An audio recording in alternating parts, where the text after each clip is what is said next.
My name is Amitesh Anand. I'm a senior postdoctoral fellow in the Systems Biology and Research Group at University of California, San Diego. I am interested in studying bacterial bioenergetics and stress response pathways.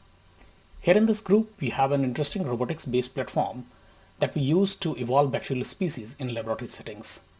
This platform allows us to understand what may have happened or foresee what may happen to a bacterial species in a given environmental condition.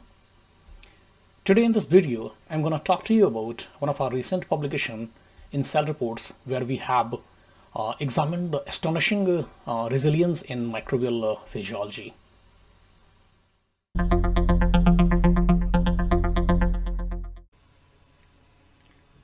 All of us face this situation when we go for a remote travel, what I'm calling here as the traveler's backpacking dilemma.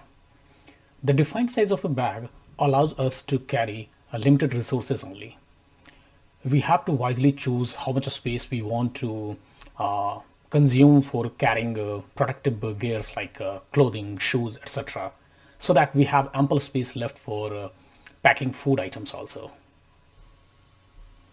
Bacterial cells also face a similar dilemma that we can call as bacterial cell packing dilemma, otherwise commonly known as fear-greed trade-off.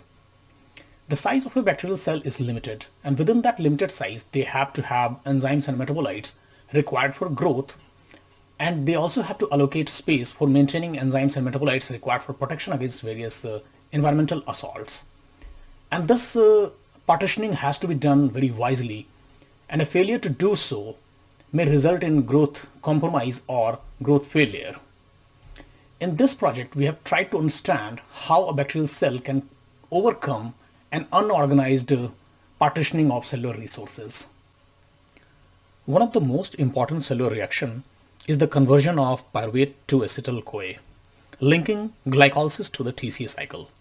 This reaction is catalyzed by a large enzyme complex called pyruvate dehydrogenase complex.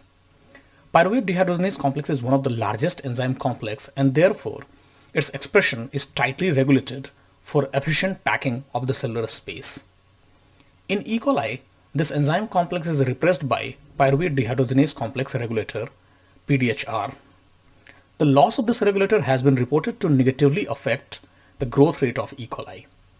We wanted to examine the factor responsible for the growth bottleneck and if the bacterial strain will be able to evolve to mitigate the growth retardation.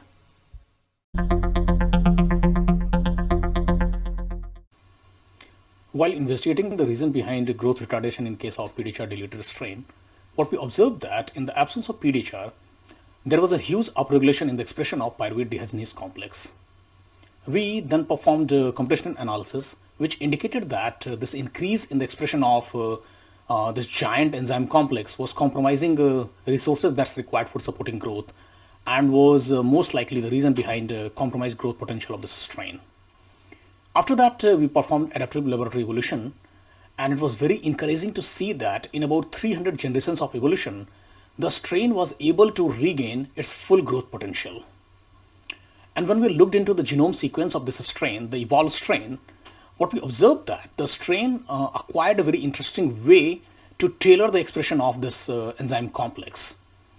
Evolved strain actually mutated the Shine-Delgado sequence for the genes coding pyruvate dehydrogenase complex. And this mutated Shine-Delgado sequence was having lesser efficiency for ribosomal binding. And this is how they brought down the expression of this giant enzyme complex in the absence of its canonical regulator.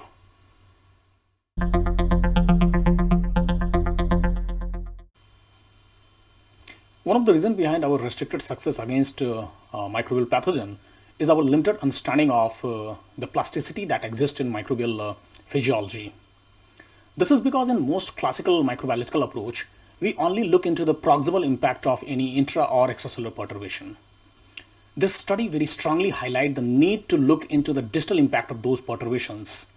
And this is even more important if we want to understand the compensatory pathways and mechanisms that exist in microbial system and to deal with serious issues like the one highlighted in this figure.